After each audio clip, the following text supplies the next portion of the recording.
Bueno, este es el circuito del transistor de protección. Este circuito está formado en definitiva por dos partes. Una parte está formada por el Darlington, que lo que hace es suministrarle una corriente a la carga, corriente que la va a demandar la carga. Nosotros cuando bajemos este valor de resistencia, la corriente entonces va a aumentar. Esa corriente es suministrada fundamentalmente por la corriente de base que entra al Darlington. Es decir, acá tenemos un suministro de corriente pequeña y este suministro de corriente es amplificado para satisfacer la demanda de nuestra carga. Esta corriente de entrada va a ser obviamente menor que la corriente de salida que va a la carga. La otra parte del circuito está formada por el transistor de protección. El transistor de protección lo que va a hacer es básicamente hacer un efecto de sensado mediante esta resistencia que va a sensar una corriente de salida. Esta corriente de salida obviamente va a tener un valor y ese valor va a ser exactamente I de salida multiplicado por la resistencia de sensado, que es la resistencia que tenemos ahí. Esta caída de tensión, que podemos llamar VRS, entonces va a ser la que va a constituir, después de tener un par de caídas de tensión en esta resistencia y disminuir 0,7 voltios en este diodo, va a constituir la tensión que tengamos entre este punto y este punto, que es la tensión base emisor del transistor de protección.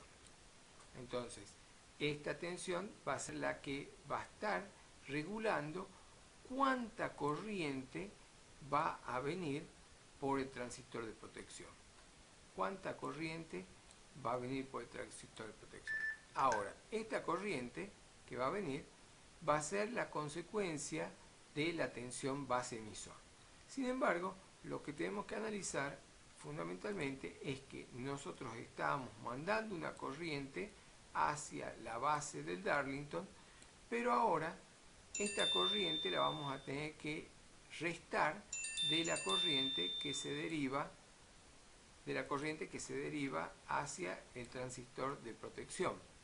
Por lo tanto, en este punto vamos a tener que aplicar la ley de Kirchhoff y entonces si a esta corriente de arriba la llamamos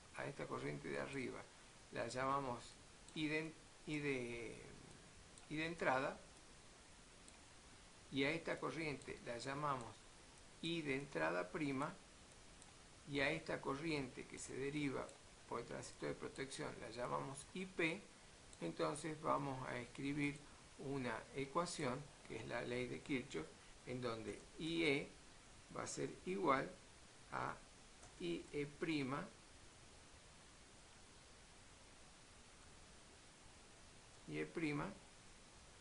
menos la I de protección, que esa sería la ley de Kirchhoff aplicada a ese punto. Entonces, en la medida que el transistor Q3 se polarice directamente como efecto del aumento de corriente que pasa por la resistencia de sensado, entonces la I de protección va a ser mayor y por lo tanto la I de entrada al Darlington va a ser menor. Vamos a ponerlo en funcionamiento para ver cómo es este sistema. Ya está en funcionamiento. Ahí estábamos, sin funcionar. Ahí lo tenemos en funcionamiento. ¿Y qué vemos?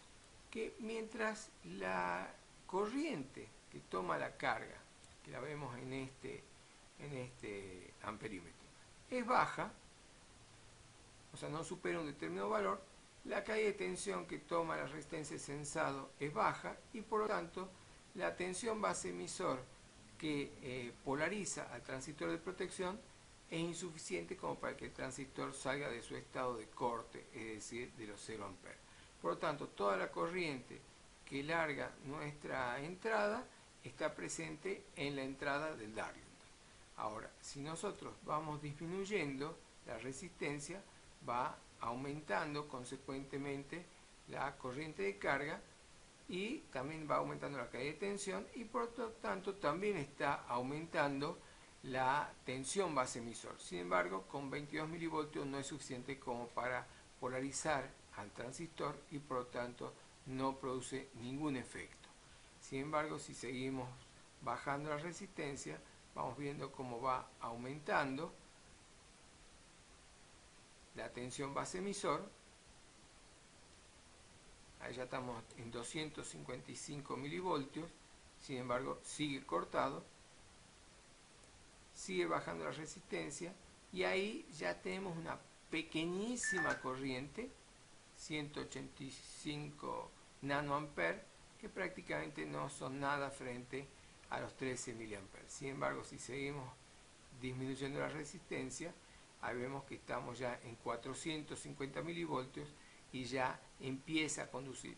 Está conduciendo 9 microamperes, pero esos 9 microamperes ya nos está marcando acá una diferencia. Nosotros antes teníamos acá exactamente el mismo valor que teníamos acá y sin embargo ahora ya vemos que se ha disminuido en 10 microamperes. Entonces ahí ya estamos viendo el efecto de la actuación. Sin embargo, si bajamos un poco más, vemos que se polariza un poco mejor la tensión base emisor y ya tenemos que se empieza a hacer notar, ya le está quitando 3 miliamperes, que es lo que se ve acá, la diferencia entre la I' y la IE' y la IE.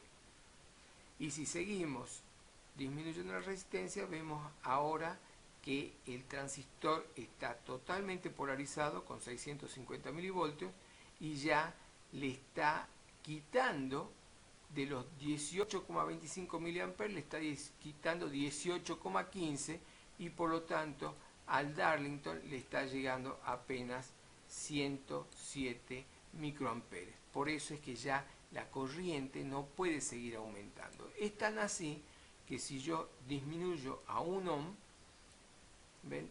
Aumenta muy poquito la corriente y eso que disminuyó drásticamente la resistencia. Es más, si yo hago un cortocircuito, o sea que pongo 0 resistencia, fíjense que la variación es de 20 miliamperes. Entonces vemos que efectivamente el sistema está funcionando perfectamente protegiendo al transistor Q1 específicamente, que si no, por supuesto, estaría en graves problemas y se podría quemar. Entonces acá vemos concretamente cómo protege el transistor de protección. Cuando la resistencia aumenta y por lo tanto las corrientes disminuyen, nuevamente el transistor de protección queda despolarizado y por lo tanto no absorbe ninguna corriente y en la segunda ley de Kirchhoff la corriente de entrada va a ser igual a la corriente de entrada prima. De esta forma vemos cómo entonces funciona el transistor de protección que suele estar presente en muchos circuitos.